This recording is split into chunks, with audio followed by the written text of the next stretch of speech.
विद्यालय परीक्षार्थीहरूले दीक्षान्त कवास प्रदर्शन गर्दै प्रमुख अतिथिज्यूमा अभिवादन गर्ने क्रममा सबैभन्दा अगाडि हुनुहुन्छ परेड कमान्डर परीक्षार्थी परेड जवान महावीर सिंजाली।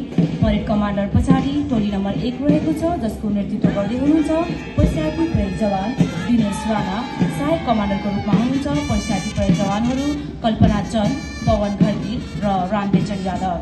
यसैगरी टोली नम्बर 2 को नेतृत्व गर्दै हुनुहुन्छ प्रशिक्षार्थी प्रहरी जवान स्वस्तिका चौधरी र सहायक कमान्डरको रूपमा हुनुहुन्छ प्रशिक्षार्थी प्रहरी जवानहरू ट्विङ्कल बुढाथोकी, सुनिल बलाल र सङ्गम नगरकोटी।